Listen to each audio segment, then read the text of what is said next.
Fala pessoal, tudo bem? Começando aqui mais um podcast Vem Acréscimo para você que está nos vendo na nossa live ao vivo dos bastidores e para você também que está nos ouvindo. Você que está nos vendo, acesse depois nosso podcast que vai estar salvo aqui no YouTube e nos nossos agregadores. E para você que está nos ouvindo, acesse nossa live que a gente está gravando também para vocês quiserem ver nossos rostos. Estou aqui com a dupla dinâmica, não sou eu que vou trazer o resumo, são eles. Então é o Vitor Oliveira e o Vinícius Souza. Como de praxe, Vini, como é que você está? Tudo bem? E o que você pode trazer dos resumos dos seus times que você cobre? Salve artistas, futeboleiros e damas.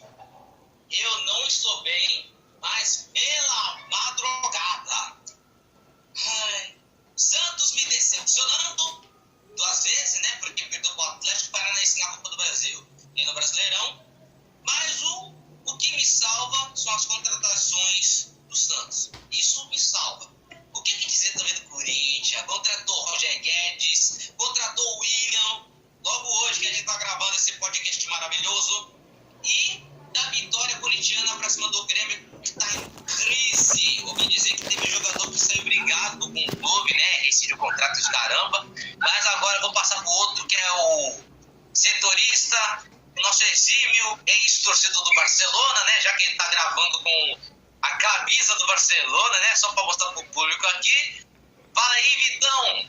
É a famosa viúva do Messi. Fala aí, Vitão. Boa noite, pessoal. Amigos da Rede Globo, tudo bom com vocês? Vou falar do São Paulo, Palmeiras. São Paulo que teve 2 péssimos resultados diante do contexto da partida. Tem um alívio. Anunciaram 2 contratações, que a gente vai falar mais pra frente. E o Palmeiras, que conseguiu uma vitória, mesmo não jogando muito bem. Fazia 4 partidas Fazia 4 partidas que o Palmeiras não ganhava. Ganhou agora. Não foi tão brilhante, mas o importante é os 3 pontos. E agora o São Paulo e o Palmeiras vão ficar, se eu não me engano, 14 dias sem jogar. O porquê a gente explica mais pra frente. É contigo, Luiz. Então, vamos embora. O Vitor aqui já adiantou, boa noite porque a gente está na live.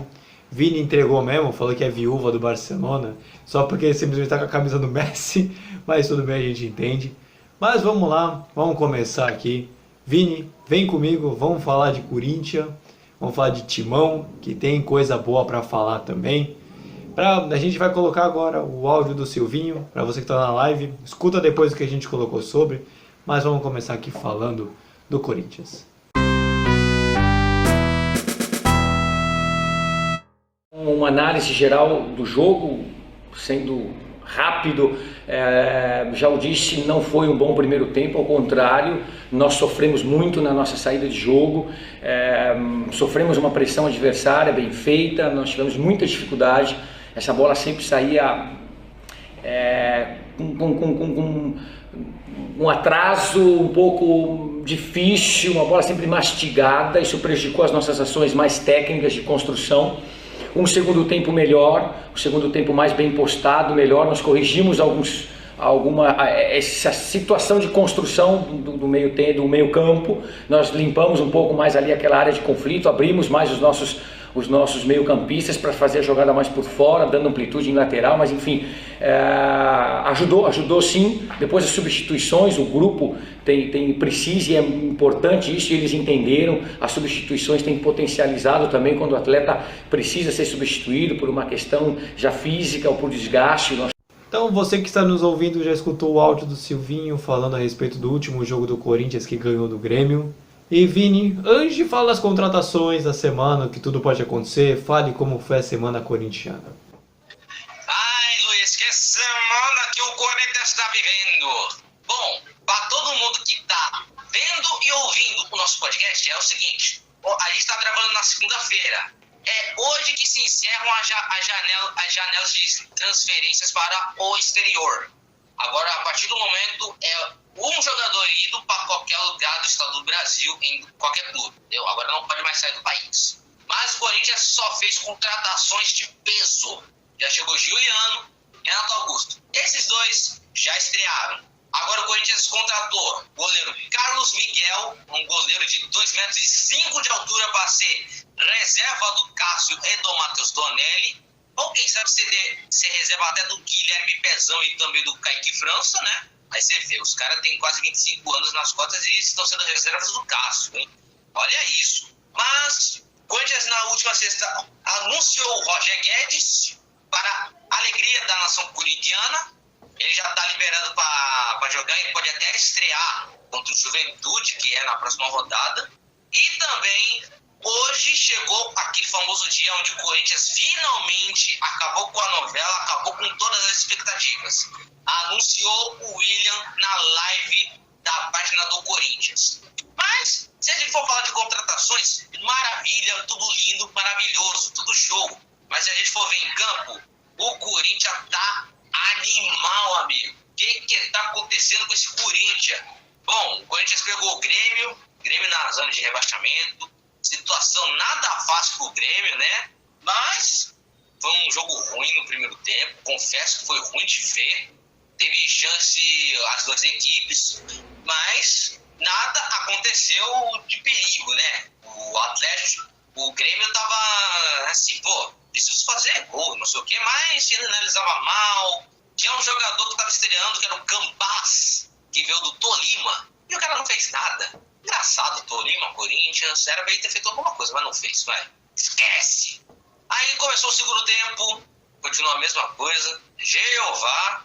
Aí, aos 35 do segundo tempo, 2 lances capitais. A primeira, o gol do Jô, e a segunda, o Maicon tentando agredir o juiz. Eu confesso que essa foi uma das melhores cenas que eu já vi do Campeonato Brasileiro até agora. Bom, o que acontece é o seguinte, o Jô sofreu uma falta ali, perto da lateral, daí os gremistas estavam falando assim, não foi falta, não sei o que, vai dar em nada. Vitinho, que entrou durante o jogo, peraí, vou colocar o verdadeiro Vitinho, esse mesmo aqui, que tá olhando pro seu lado, todo distraído aqui, fez o cruzamento para a área e o Jô fez de cabeça para um atacante que não marcava contra a Chapecoense, esse sim fez um gol, é isso aí. Mas enquanto ele comemorava com o Pernilongo do Mosquito, com o Ron, Juliano e Gabriel, o Grêmio tava onde? Tava discutindo com o Luiz. E quem tava discutindo? O Maicon, São Paulo, tava no Grêmio há 6 aninhos. O cara perdeu a cabeça legal, meu amigo. Não sei se vocês viram o lance, mas o cara tentou agredir o juiz, meu. Meu, foi todo mundo segurar o toiço. Foi todo mundo segurar o toiço. Falei assim, não bate no juiz, senão a STJD pra cima de você, meu.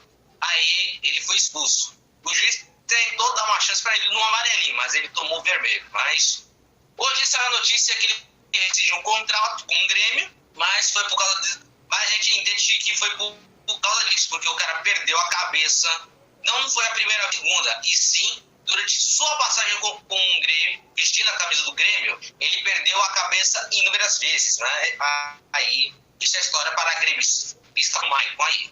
E como eu não sou gremista, tô nem aí, meu amigo. O que importa é que o Corinthians ganhou mais 3 pontos e agora colamos no G6, colamos no Bragantino. Flamengo, mesmo com um jogo a menos, a gente encostou no Flamengo. Agora só falta encostar no Fortaleza, no Atlético e no Palmeiras. E agora, que vem acréscimo do Juventude.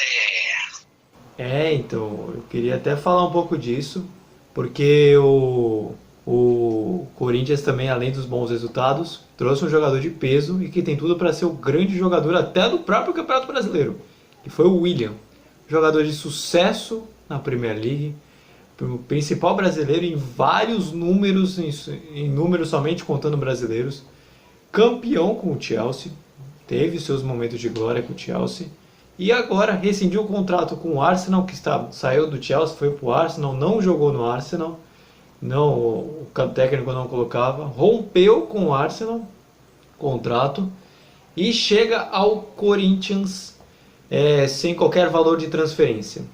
Vini, ele chega, vai ocupar lugar, e o quanto o Corinthians soma com isso, e o que ele pode apresentar, o que ele pode trazer ao torcedor de alegria. O William chega para ser aquele famoso meia atacante que o Corinthians tanto precisava. O Corinthians precisava de um atacante de ponta que tenha velocidade, que vai pro fundo e que seja um bom finalizador. O William é um grande jogador, na minha opinião. Ele é um grande jogador. Tem passagem pela seleção brasileira, né? Disputou já 3 Copas do Mundo, se não me engano, 2, eu acho. Mas é um jogador que agrega muito valor. É um jogador que, como é que eu posso dizer, que dá mais intensidade para a equipe. Com a chegada dele, parece que a gente vai ver um Corinthians extremamente difícil de ser batido do meio para frente. Antes, no início do ano, a gente viu o Corinthians inofensivo, que tinha um meio-campo, não tinha aquele meio-campo dos sonhos. Com a chegada do William, parece que o Corinthians vai mudar extremamente de patamar, literalmente. O Corinthians já está indo muito bem com o Juliano e Renato Augusto jogando, mesmo com o Renato Augusto não jogando os 90 minutos. Mas pelo menos, com a chegada do William, o bicho vai pegar pro lado dos rivais, hein? Não, e agora falando da semana, o Silvinho agora provavelmente vai ter tem agora uma semana completa, já que finalmente o futebol brasileiro implementou a data FIFA. Então agora vai ter jogo da seleção brasileira, vai ficar uma semana livre para somente treinamentos, é o que tanto se pedir aqui no Brasil. O quanto o Silvinho pode treinar para adaptar os jogadores novos que já chegaram, como o Renato Augusto e o Juliano, que já estavam jogando, e Roger Guedes e o William, que agora vão ingressar no time. Como é que o que o Silvinho vai precisar fazer? Se é uma boa semana? Porque os próximos jogos do Corinthians, não vou dizer que são acessíveis, mas uma boa semana agora de preparação vai ser crucial para o andamento da temporada. O Silvinho agora tem que ver no Corinthians, assim, com essas datas FIFAs, aproveitar ao máximo os jogadores, os treinamentos, para poder dar mais opção, entendeu? Tem jogadores que, assim, daqueles que perderam espaço, vê se não dá para colocar no Sub-23 alguma coisa, porque com a chegada desses jogadores, muitos jogadores da base, muitos desses jogadores que estão aí no elenco principal, vão precisar ir pro Sub-23 ou pro Sub-20, entendeu? O que me impressionou na partida contra o Grêmio é que o Silvinho colocou o Gabriel Pereira, que não jogava, eu acho que desde o Campeonato Paulista, desde aquele clássico contra o Santos lá, que o Corinthians venceu na Vila Belmiro, entendeu? Pra mim foi a última partida que eu vi o Gabriel Pereira jogar. Ele só voltou anteontem, o jogo foi sábado. Mas aí, dando oportunidade para mais garotos da base, é o essencial para um clube que no início do ano quer diminuir a folha salarial e o clube precisa também ter essa visão. Podemos estar contratando dessa forma, a gente está pedindo para que eles rescidem o contrato com seus clubes e venham para o Corinthians assim de graça. E eu do que eu estou gostando do Willian é exatamente isso, que o Corinthians não está literalmente gastando para tirar um jogador de um determinado clube.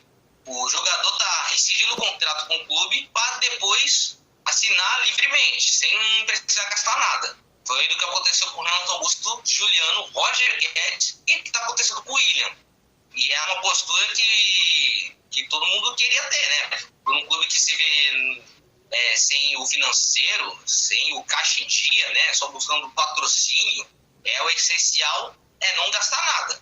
E para isso, com essas semanas de trabalho e tudo, que o Corinthians está tendo, com os reforços e tudo, a ideia é sempre pensar no grupo, em todos, assim, dar a chance para quem é o titular, mas tem que dar uma olhadinha para os outros que estão ali, os encostados. Como, por exemplo, o Rodrigo Varanda. Ele ia ser negociado com o Bragantino, não vai mais. Mas aproveitem ele e já joga ele pro Sub-17 ou Sub-20 para ele voltar a ter aquele famoso processo de formação. Aí a mesma coisa com se não me engano, tem um outro jogador que eu não lembro mais, sei lá. E assim por diante. Tem inúmeros jogadores do Corinthians que eles poderiam jogar no Sub-23, no Sub-20, para buscarem as suas melhores, digamos assim, suas melhores adaptações, tanto na tática quanto nas posições. Então os próximos jogos, o próximo jogo, né, porque o próximo jogo vai ser só mês que vem, só no início do mês que vem, que vai ser contra o Juventude, dia 7 de setembro, dia do feriado, por acaso, que a gente estava até comentando na live. Contra o Juventude em casa, 9h30 da noite. Vini, considerando tudo que já aconteceu, e vai ter essa semana de treinamento. O que esperar do Corinthians contra esse Juventude, com todos os reforços apostos? Se não me engano, o Corinthians pegou o Juventude em casa, né? Pega em casa, né? Isso. A gente vai ver um Corinthians mantendo a intensidade contra o Juventude, né? Já que o Juventude está tentando escapar das suas piores posições, né, do campeonato, e jogando em Itaquera, para qualquer adversário é difícil bater o Corinthians. A quem diga o Atlético Mineiro e Flamengo, né? Mas isso é diferença de técnica, porque naquela época o Corinthians tinha um time, mas agora com esses esforços, agora está mudando assim, a cara do time. Mas, visando desse Juventude aí, o que também se reforçou, contratou até um centroavante chamado Nicolas Castilho também, é bem provável que ele estreie, ele também faça sua estreia. A gente vai ver um Corinthians propondo o jogo, né, já que é o dono, é o mandante, né, e a gente vai ver que o Corinthians pode vencer essa partida com certeza, mas o que se dá para ver é que pelo menos podemos ver inúmeras coisas. O Roger Guedes estreando, a gente pode ver o William na arquibancada assistindo o jogo, a não ser que o Bid libere ele para pelo menos ficar no banco, alguma coisa. Mas a ideia é essa. Com o Renato Augusto mantendo também a sua... reconquistando a sua forma ideal, né, de colocar... de voltar a atuar 45 minutos ou 90 minutos, então a gente vê o Corinthians mais forte do que o Juventude, ou melhor dizendo, o Corinthians mais favorito que o Juventude para esse confronto. Então aqui a gente fecha a parte do Corinthians e agora eu chamo o Vitor e a gente vai falar do São Paulo. Sabemos que podemos jogar melhor. Hoje dependia de São Paulo o jogo. Acredito que podíamos jogar de uma maneira melhor que permita de ter uma diferença maior no placar. Isto não aconteceu e pagamos uma desatenção, mas acredito que podemos com este tempo melhorar com respeito a... Eu acho que foram solamente 2 jogos, foi hoje e Expo Recife. Acredito que antes fizemos bons jogos, mas acho que podemos jogar. Então agora, Vitor, vem comigo. Você já escutou um áudio a respeito do Crespo, do último jogo, que foi empatou justamente com o Juventude, porque a gente falou do Corinthians. E Vitor, vamos falar como foi a semana São Paulina e depois a gente fala porque também tem reforço à vista. Então, Luiz, a semana do São Paulo foi a Copa do Brasil, começando, né? Dá pra me ver? Tá tudo certinho? Tudo certo. São Paulo 2, Fortaleza 2. Resultado amargo, diante das circunstâncias, do jeito que tava indo. Tô começando aqui, foi um jogo com a vitória na mão, mas a desatenção fez a diferença. A partida começou com pressão do Fortaleza, a partir de roubadas de bola, e o São Paulo pressionado não conseguia encontrar opções de jogada e entregava a bola para o adversário. O Wellington Paulista acertou a trave, mas o São Paulo teve 2 boas oportunidades com o Rigoni e com o Daniel Alves, que não se concluíram a gol. Um jogo bem intenso. No segundo tempo, jogo mais movimentado. São Paulo encaixou a marcação e começou a ter oportunidades. Rigoni abriu o placar em belo lançamento do Reinaldo. Logo após uma jogada do Fortaleza, Liseiro roubou a bola do Romarinho e lançou Rigoni mais uma vez abrindo 2-0. Depois disso, vitória garantida. Só segurar o jogo. Só que não. Volpi deu emoção ao jogo, falhando no gol de Iago Pikachu. Fortaleza cresceu em busca do empate e conseguiu em uma saída de bola errada do time da casa, e Romarinho completou as redes. Partida com resultado amargo, como eu falei. Agora o São Paulo precisa de uma vitória se quiser continuar na Copa do Brasil. pulando de quarta-feira para domingo. Jogo das 4. Juventude 1, São Paulo 1.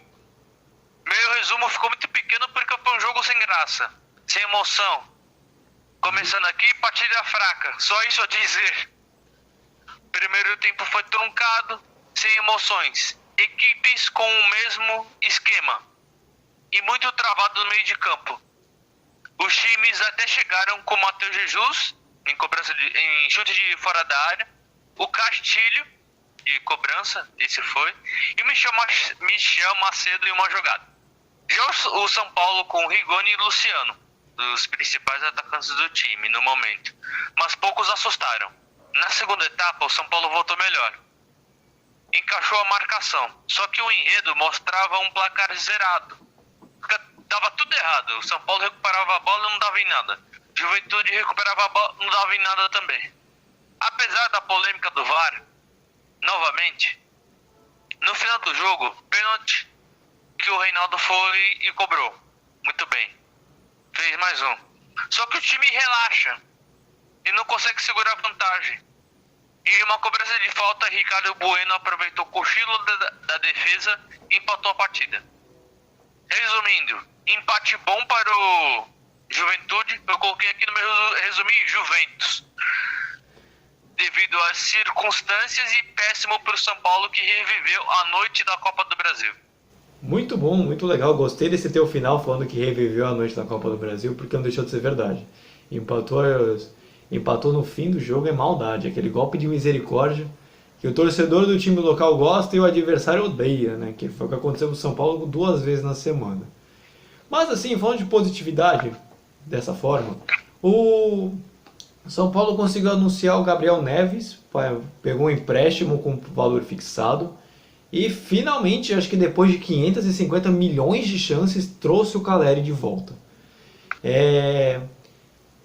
Parece que rolou um negócio de documentação e pode ser até que não dê certo, mas acho improvável. A gente vai ver daqui para frente o que pode acontecer. Qualquer notícia você pode ver no nosso Instagram e no nosso próprio canal no YouTube também. A gente pode colocar algumas coisinhas. Mas tem 2 reforços à vista, considerando os que já tinha trazido. E parece que até o próprio Ivan pode vir, goleiro da Ponte Preta. O que esperar, o que dá para dizer do São Paulo e como o Crespo pode se beneficiar desses jogadores que estão vindo?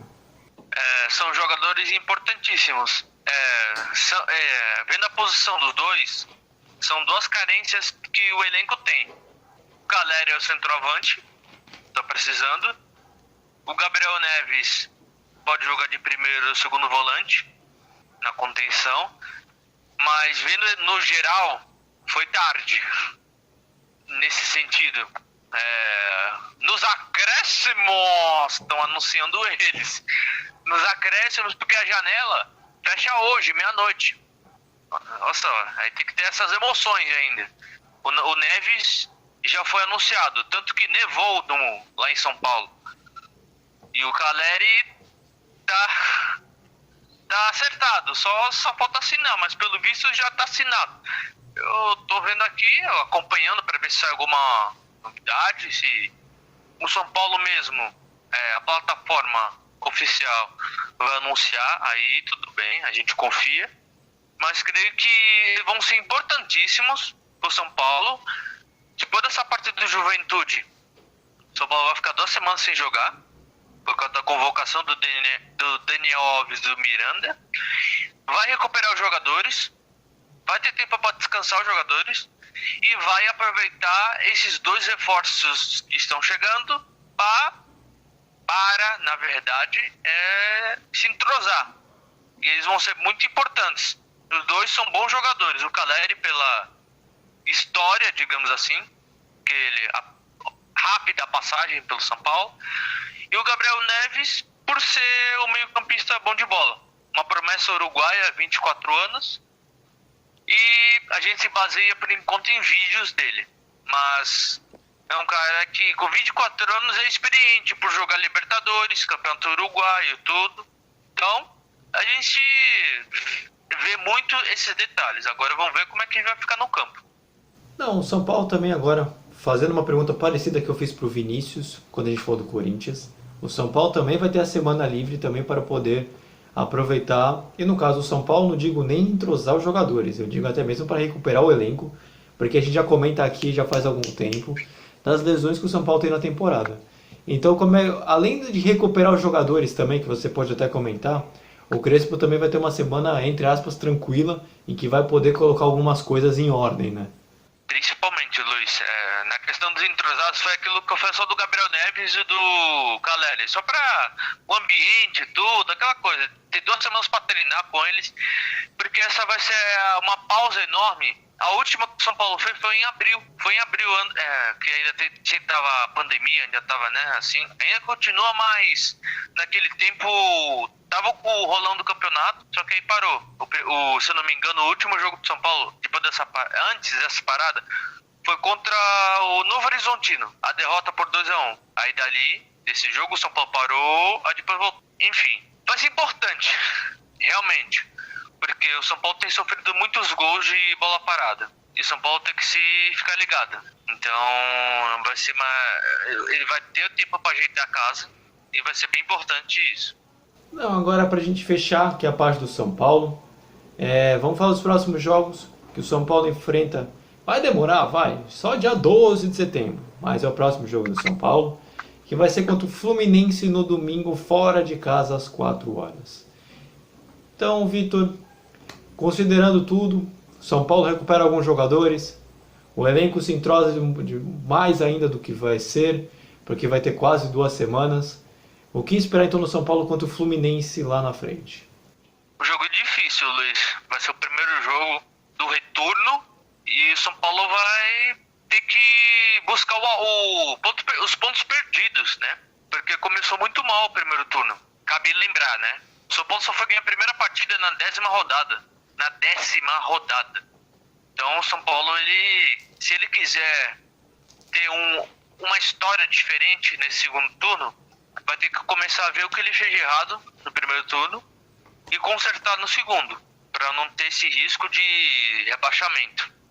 Mas eu acredito que com a chegada desses 2 jogadores, assim, e com essa pausa, espero que eles aproveitem, assim, como comentarista, tudo, porque pra nós, 2 semanas sem jogar, tem que ter alguma coisa tem que terminar, alguma coisa tem que sair de bom. Que se continuar a mesma coisa, não aproveitaram direito. Aí depois pode ser até tarde, se acontecer algum revertério aí, né? Então eu acredito que vai ser uma partida difícil. O Fluminense está jogando nesse momento contra o Bahia. Pensei que tinha sido o gol do Bahia, mas está 1-0 pro Fluminense. E vai ser um grande jogo. São 2 equipes que estão próximas na tabela, então vai ser bem importante a vitória de um ou outro. Então a gente fecha aqui a parte do São Paulo. Vini vai voltar agora, a gente vai falar do Santos e aí a gente vê como é que foi a Semana Santista.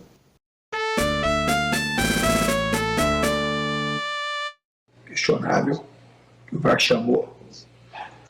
Pelo menos onde eu estava ali não tinha a mínima chance daquele movimento que o Palha fez, derrubando o Michael. E o VAR chamou e o juiz pegou e deu pênalti. É o mesmo árbitro que a Tornós e Palmeiras lá no Parque Antártico, que dia deu 3 minutos de acréscimo. E teve parado o tempo todo. Hoje o jogo 4-0 deu 6 minutos de acréscimo. Acho que ele queria que o Santos se complicasse mais ainda. Não perdeu por causa do árbitro. Mas assim, vale ressaltar o árbitro. Toda vez que apita o jogo do Santos. É assim. O jogo até os 20 minutos do segundo tempo, a gente fez um jogo equilibrado no Flamengo. A gente estava jogando bem. Então jogou mal o segundo tempo. A gente tomou o gol, continuou em cima, tivemos chance de empatar. Foi um escanteio nosso no segundo gol, que a gente teve chance de matar a jogada ali e não matamos, que o Ginoso era um escanteio nosso que acabou saindo no segundo gol. E falhamos, assim, coisa que a gente não falha no terceiro e quarto gol do Flamengo. A gente errou, cometemos erros que a gente não costuma cometer. Praticamente entregamos o terceiro e quarto gol. E aí definiu o placar de 4-0. Então você já escutou aqui o áudio do Fernando Diniz a respeito do último jogo do Santos, que não foi nada positivo, uma goleada tomada pelo Flamengo. Então, Vini, você já falou que já puxou o lencinho. Fale como é que foi a Semana Santista, porque não só você vai chorar, mas todos os santistas também que vão escutar esse programa. Luiz, um dia eu vou assinar minha carta de demissão de setorista do Santos, porque acompanhar o Santos é do... Olha, meu Deus do céu! Ô, time ruim! Time besta! É um time ridículo, né? Meu Deus do céu! Bom, botando o foco aqui, né? Vou tentar ficar calmo, né? Já que o Santos não deixa ninguém ficar calmo nessa vida, né? Parece que a época do Ricardo Oliveira, do Gabriel no Santos, já passou, né? Então não tem mais essa, não. Mas, comentando para não falar outra coisa, as partidas do Santos. Bom, primeiro, Copa do Brasil. Eu estava crente que o Santos poderia ganhar essa partida contra o Atlético Paranaense, né? Visto que o Atlético Paranaense não estava naquela sequência toda, né? Estava com 3 derrotas, né? Em sequência. Mas quando eu estava crente que o Santos ia ganhar, perdeu a partida. Meu Deus do céu, para vaziar a fase. Na Copa do Brasil, Santos foi para a Arena da Baixada, perdeu para o Atlético Paranaense com o gol do Renato Kaiser. Quer dizer, o gol do Renato Cerveja.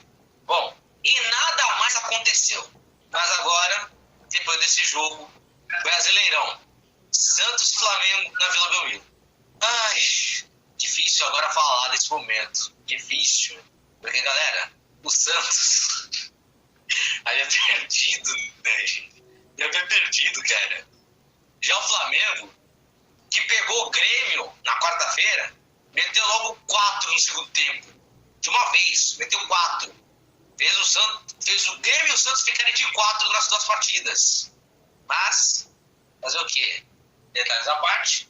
Santos conseguiu fazer um bom primeiro tempo contra o Flamengo, mas chegou o segundo, ferrou tudo. Meu irmão, ferrou. O Diniz resume muito bem a fase do Santos, do jogo contra o Flamengo aí. Se a gente for levar em consideração de que o pênalti que foi dado pro Flamengo, e mais os 2 gols que o Santos entregou pro Flamengo, o Santos só tomou 1 do Flamengo, como diria o Diniz. Fazer o quê? Foram 3 gols do Gabigol, né? Onde alguns insanos estavam no estádio provocando o Gabigol e não podia, né? Mas... E o Andreas Pereira, que estava estreando, fez a pior coisa que devia ter feito, que era o 4º gol. Fez o 4º gol do Flamengo, com um passe errado do Pirani. E aí, eu te pergunto, dá pra ser santista nesse mundo? Não dá. Não dá pra ser santista, gente. Meu Deus, não dá pra ser. Mas agora, Santos tá afundando, só não tá na zona do rebaixamento.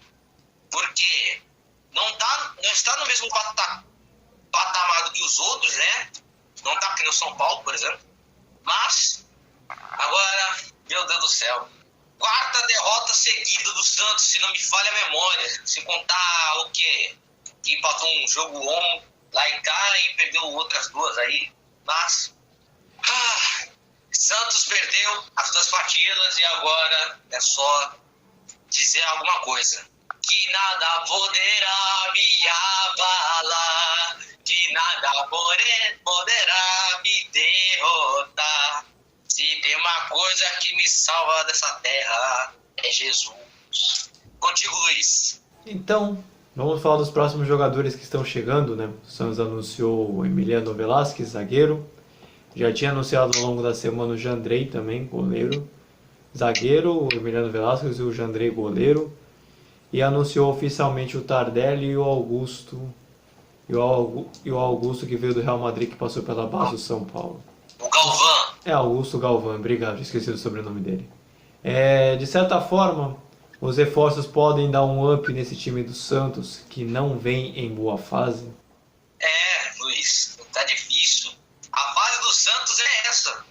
Quando nada dá certo, piora tudo. Só que o problema não tá sendo esse. O problema é que as pessoas querem pensar na demissão do Diniz, né? Só que não pode, já virou regra que não pode demitir técnico e tudo. Mas tipo tem que ser pelo menos uma pessoa que tem que ficar há mais de 6 meses do cargo, alguma coisa do tipo. Mas, tirando a minha parte teatral de estar fingindo de estar chorando pelo Santos e tudo, é o seguinte, a fase do Santos já não tava boa desde o início do ano. Desde quando o Santos estava com o Ariel Holan, não estava bem. Parece que quando chegou o Diniz, parece que algumas coisas se equilibraram, fizeram assim. mas não tá surtindo efeito esse dinizismo aí, entendeu? Agora, com essa chegada desses novos jogadores, é bem provável que o Santos, os torcedores pedem assim, que esse time melhore com a chegada desses jogadores e que não me caia para a segunda divisão, para a gente não passar pelo mesmo sufoco do que do Paulistão. Mas, cara, não tô vendo outra escolha não, hein? Não tô vendo outra escolha não. O Santos tem que estar fazendo um campeonato para ficar ali. Ficar em 11º, 12º.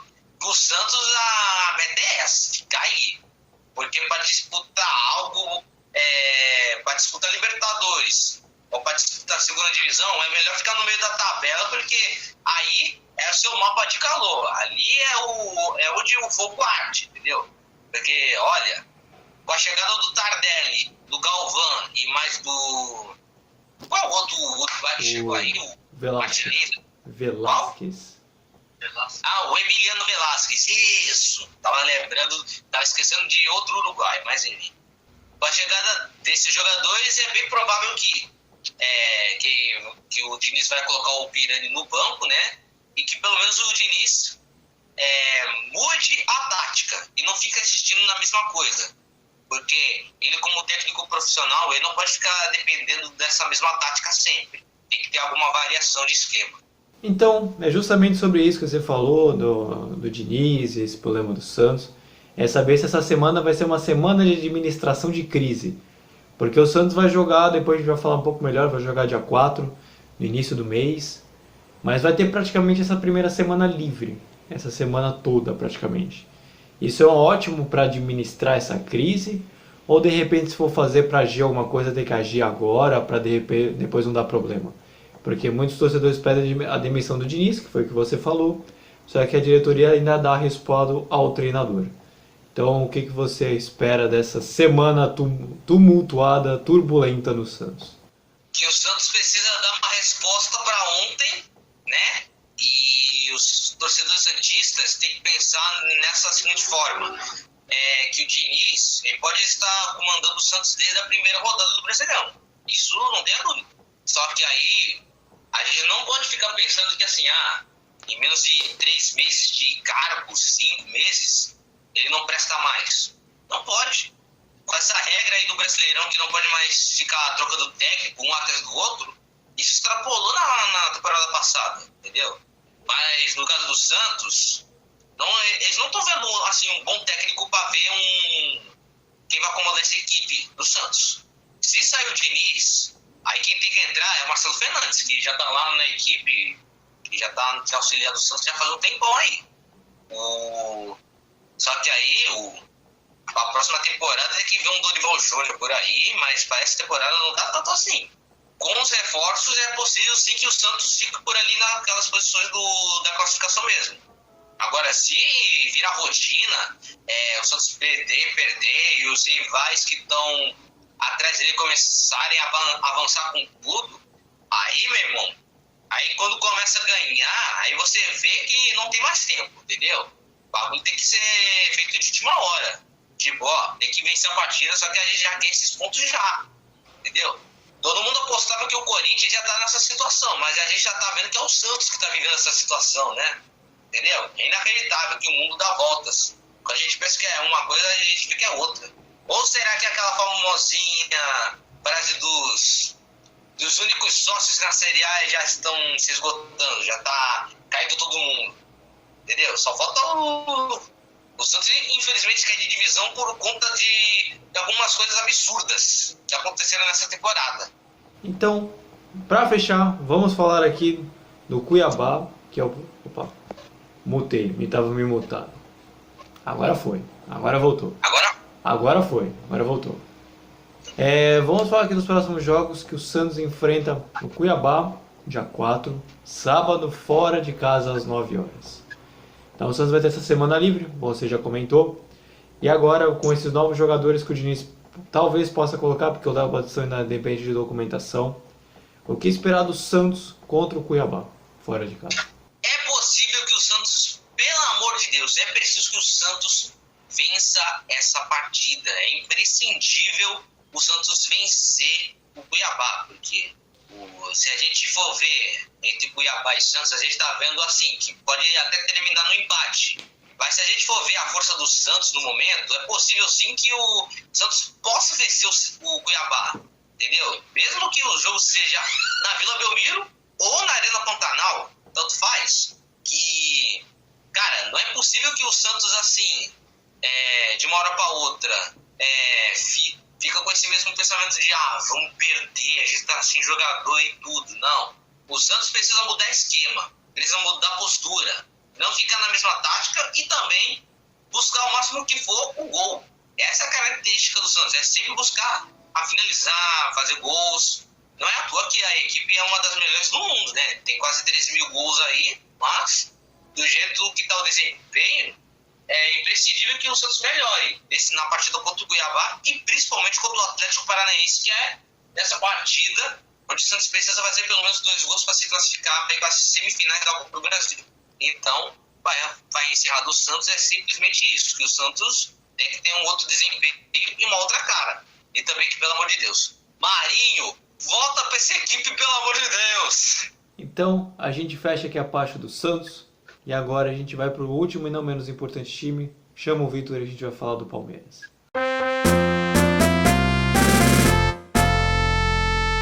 Sou Castanheira, porque é ele o responsável pela performance do ataque da nossa equipa.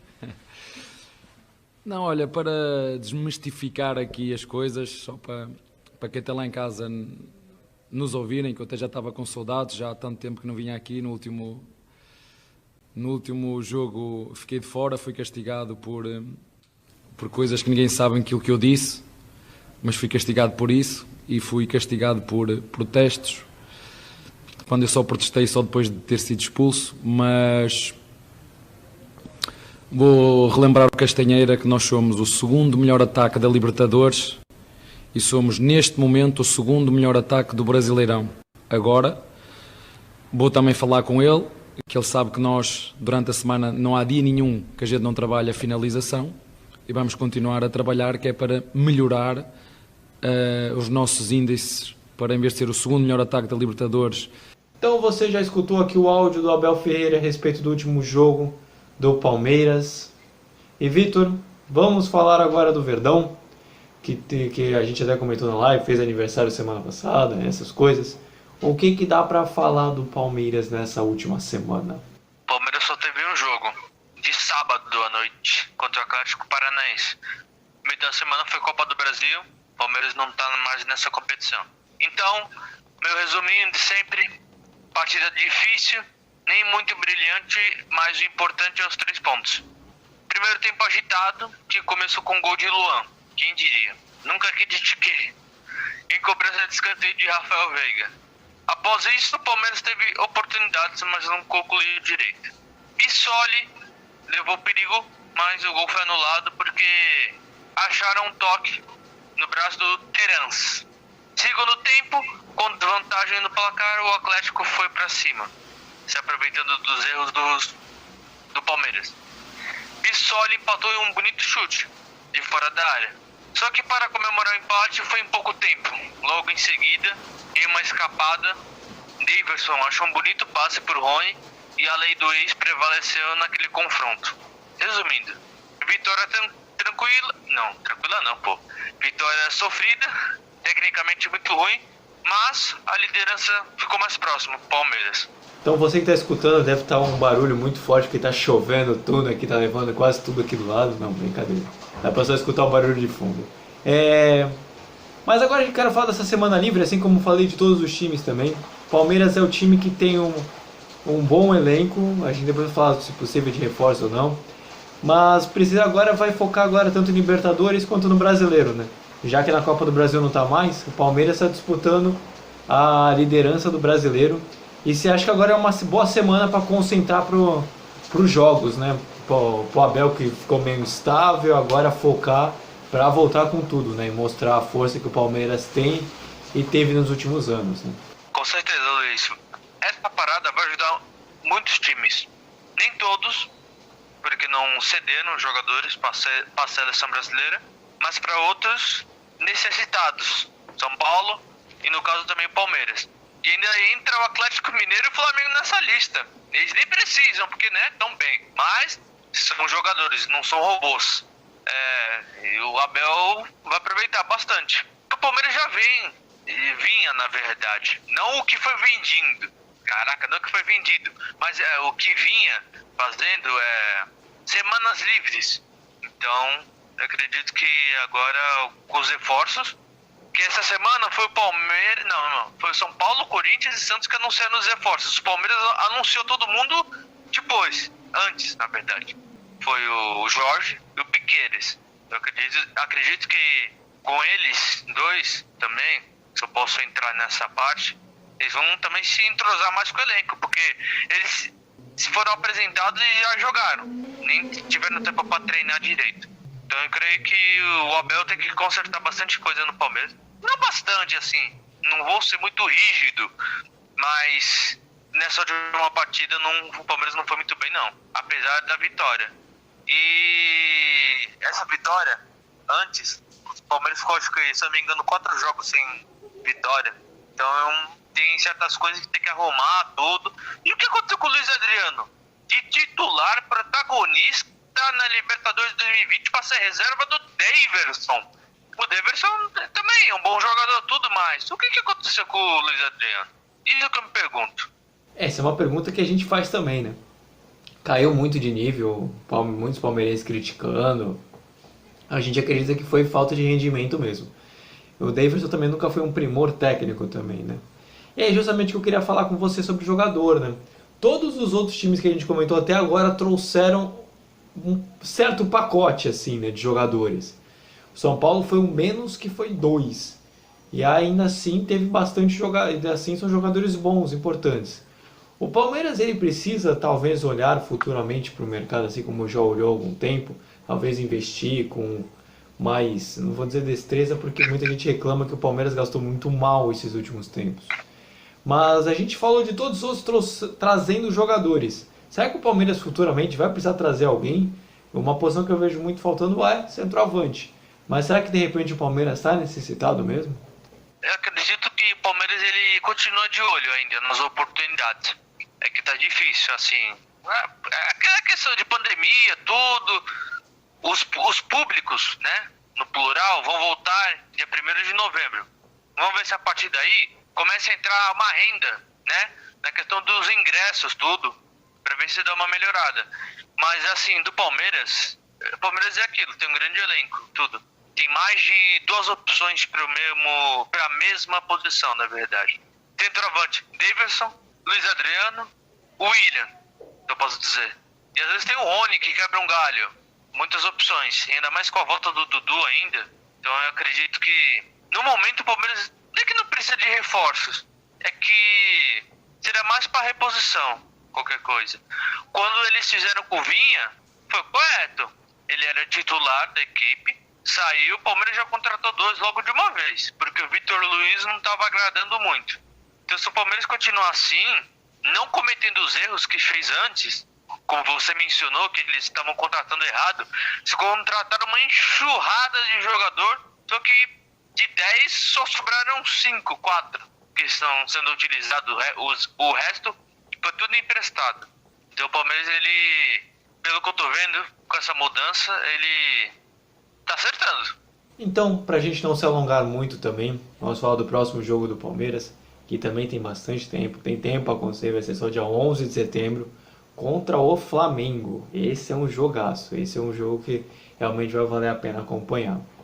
Vai ser no sábado, às 7 horas, em casa. Vitor, o Flamengo vem trucidando geral. Vai ter essa pausa, mas só que a volta é contra o Palmeiras, que não é uma equipe qualquer também, aqui no cenário nem nacional, continental mesmo, atual campeão da Libertadores e está de novo em outra semifinal. O que esperar do Palmeiras e do jogo também? Palmeiras e Flamengo, Flamengo e Palmeiras sempre protagonizam jogos marcantes, com muitos gols. Às vezes vitória elástica do Palmeiras, às vezes vitória elástica do Flamengo. Grandes personagens. É o jogo que todo mundo quer assistir. É uma honra eu poder estar falando sobre ele. Mesmo em não estando em cadeia nacional, estou aqui no Twitch, mas a sensação é maravilhosa. Assim, eu vou querer assistir, Luiz, não sei você. Não sei se você quer fazer outra coisa, mas eu vou assistir. E vai ser um grande jogo, vai ser no Allianz, né? Isso, no Aliança. Eu tô rachando quando eu não vi o Vinícius fazendo. Eu prevejo um duelo de muita criatividade das duas equipes. O Flamengo vem atropelando todo mundo. O Palmeiras ele vai fazer de tudo para não ser o próximo. Mas vamos ver quem é que está preparado nesse dia. Vai ser uma partida bem difícil e o que fica pra gente é o espetáculo. Realmente a gente torce por um grande jogo, né? Tem tudo pra esse ser o próximo jogo. De todos os times que a gente falou, pelo menos o mais emocionante ou o melhor tecnicamente, né? Vai ser bem legal a defesa forte do Palmeiras contra o ataque fulminante do Flamengo. Então a gente vai ficando por aqui. Obrigado a você que viu nossa live, a você que nos ouviu nesse podcast. Se inscreva no nosso canal, ative o sininho se gostou, comente, dê sugestões pra gente de temas, veja nossos outros vídeos. É sempre bem legal, sempre bem... A gente agradece muito a sua presença, a sua participação. Acesse o nosso Instagram, podcast Vem Acréscimo, para você também dar uma olhada. Vai estar na descrição também, tanto do nosso podcast no YouTube quanto dos nossos agregadores. E falar nisso, acesse os nossos agregadores de podcast também, Spotify, Anchor, Breaker, Google Podcast. A gente está em todas as plataformas para que você sempre procure ver o nosso conteúdo, escutar o nosso conteúdo. E acesse o nosso site, vemacréscimo.wordpress.com, lá você consegue ver nossas últimas publicações e também você pode ver a tabela de jogos. E, Vini, momento mais esperado para o YouTube, para o Twitch e para o próprio podcast, qual é a frase que você vai trazer para nós aqui? A frase é aquela famosa frase que quando a gente quer fazer um cadastro, aí ficam falando da nossa senha, ficam falando que sua senha é fraca, você só pôs só 4 caracteres e tudo. Mas a frase é a seguinte: sua senha é fraca, a minha memória também, meu anjo, então vai ser essa mesma. É muito boa, me vejo nessa frase. Mais a metade das frases, as frases é legal. As senhas eu anoto tudo, porque senão eu esqueço. Ou eu copio e colo e vou colocando em tudo. Vai ficar mais fácil. Aí veio uma linha do Google que é assim: deseja salvar sua senha? Salva, querido, porque minha memória não é pra isso não, hein? Exatamente. Melhor uma senha pra tudo do que uma senha aquilo, uma senha é sei lá quem, uma outra é hashtag, @underlines, né? Aí a outra tem que ser... Não, uma pra todos já fica, tá bom. Então, Vitor, pode se despedir do pessoal aqui. E você, o espaço é seu, se quiser mandar abraço, beijo, salve, aí o espaço é seu. Boa noite, uma boa semana. Segunda-feira terminando. Que pena, segunda-feira tá acabando. Eu tô feliz por dentro, tô rindo. Segunda-feira já. Partiu terça-feira, depois é quarta, quinta, sexta. Aí sim, porque depois é feriado. Então, se cuidem. Até mais. Vini, sua vez, o espaço é seu. Pode mandar abraço aí pra quem tu quiser.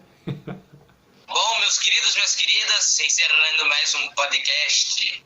É isso mesmo, Vi. É pra cair pra esquerda, viu? Entendeu? A gente vai encerrando o nosso podcast. A gente tá encerrando esse podcast. Obrigado a todos que nos ouviram, nos assistiram a nossa live de bastidores. E, galerinha, é aquilo. Protejam-se, se cuidem aí, se limpem direitinho aí, faz a sua barba, tudo, fica bonitinho em casa, entendeu? Faz os seus bagulho tudo e vamos se despedir daquele famoso jeito pra quem tá nos assistindo e não ouvindo. Fui! Tchau, Brasil, que vem acréscimo!